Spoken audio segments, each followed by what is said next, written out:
வேண்டும் என்று சொல்லி பானத்தை போட்டவுடனே யானைகள் கூட்டமெல்லாம் ஆண்டு மடிந்து மரணலோகம் சேர்ந்தது. உடனே பார்த்தார் தசரதர். அவர் யானைகளை கொல்ல வந்த நேரமோ சரி, அதாவது இரவு நேரம். ஓ, இரவு நேரத்தில் காத்தடித்தாலும் இளையசையாத கடியசாம நேரத்தில். நஞ்சு போட்டா நெஞ்சு இருக்கும், நடுசாம நேரம். அப்ப தசரதர் நினைக்கிறாரு, யானைகளை நம்ம கொன்னாச்சு, இந்த சாமத்துல போய் ஆமா ஒரு யானை எண்ணி பார்க்க முடியாது. குலகுரு என்ன சொன்னாரு, 1000 மதையானையை கொன்னாதான் நமக்கு பிள்ளைன்னு சொல்லியிருக்காரு. இப்ப போய் நம்மளால எண்ணி பார்க்க முடியவே முடியாது. அதனால இன்னைக்கு இரவு போகட்டும், மறுநாள் பகல் பொழுதுல வந்து யானைகள் கூட்டத்தை எண்ணி பார்க்கலாம், எண்ணி பார்க்கலாம் என்று சொல்லி மறுநாளைய தினமதியிலே சரி விடிய அரண்மனையில போய் தூங்கணும்னு சொல்லி போயிருக்காரு. தூக்கம் வருமாதாயி? ஒரு பாவம் பண்ணாலே மனுஷனுக்கு தூக்கம் வராது. அவர் 1000 மத யானைகளை கொன்ன சொன்னாம நம்ம கொன்னிருப்போமா சொல்லி தூக்கமே கிடையாது. மறுநாள் பொழுதாச்சு. அதிகாலை பொழுதிலே நந்தவன தோட்டத்திற்கு சென்றல்லவா எல்லாம் பார்க்காரு. மாண்டு மடிந்து மரணலோகம் சேர்ந்து போய் கிடக்கிறது. செத்து மடிந்து சிவலோகம் போயிருச்சு அல்லவா. ஒவ்வொரு யானையா எண்ணி பார்க்கிறாரு. 1 4 6 7 9 टोक डा डा टप्पा एक तो हिंदी मा जाओ हिंदी मालो ये निर्गा वर वर वर वर वर वर 902 999 யானை செத்து 999 போச்சு.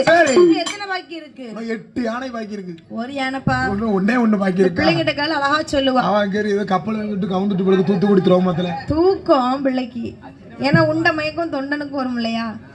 கண்ணு நிலவுத்தி பேனிக்கு கப்பல் பேருக்கு சரக்கு எடுக்க வந்த கப்பல் நடுவழியில முடிஞ்சிட்டான். ஆனா கப்பல் போயிட்டு வருத்தத்துல இருக்கா.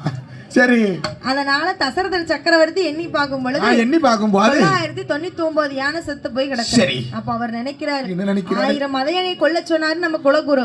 ஆனா நம்ம 999 தானே குறை இருக்கும். 999 யானை தானே செத்து இருக்கு. ஒரு யானை குறைவு இருந்தா நமக்கு ஒரு பிள்ளை கண்டிப்பா குறைவு இருக்கும். கூட்டத்துல ஒரு யானை போட்டா ஆமா கூட்டத்துல ஒரு யானை நிக்கி பாரு. அதனால நம்ம என்ன செய்யணும், ஒரு யானையை கொன்னா தான் நம்ம அரண்மனைக்கு போகணும். சரி என்று சொல்லி தசரதர் சக்கரவர்த்தி ஒரே ஒரு யானைக்காக நந்தவன தோட்டத்திலே 7 பரண் போட்டு அதிலே ஒளிகிட்டி காத்து கொண்டிருக்கிறார். ஆமா, ஒரே ஒரு யானைக்காக எப்ப வருமோ என்று சொல்லி ஒரு யானைக்காக ஒளிகொட்டி காத்திருக்கிறார் தசரதர் சக்கரவர்த்தி. சரி, அவர் அப்படி அங்க காத்திருக்கும் அது பக்கத்திலே ஒரு நாடு. அது எந்த நாடு தெரியுமா?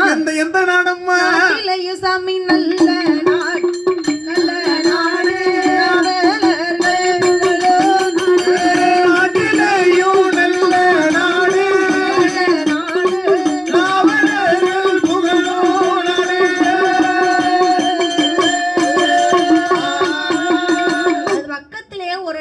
எந்த நாடம்மா? கிஷ்கிந்தாபுரி பட்டணம்.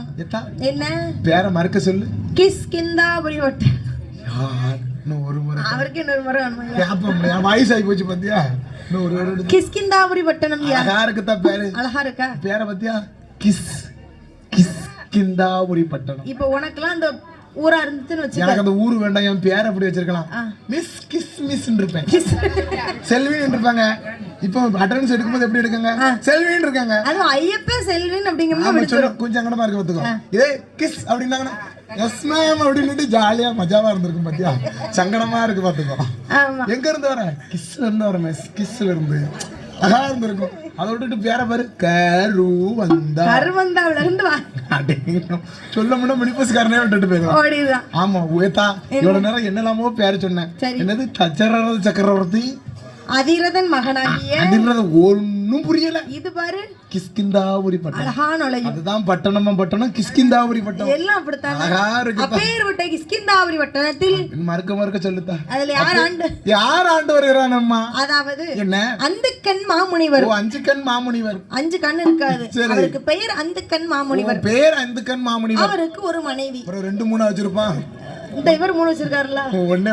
இவருக்கு ஒரு மனைவி அஞ்சனா தேவி. அடேங்கப்பா, அந்துக்கண் மாமுனிவர் அஞ்சனா தேவி. எவ்வளவு அழகா இருக்கு பாத்தியா. ஒரு குடும்பம்னு இருந்தா என்னது பொருந்துதோ பொருந்தலையோ, கணவனுக்கும் மனைவிக்கும். ஆமா, ஏன்னா ஒரு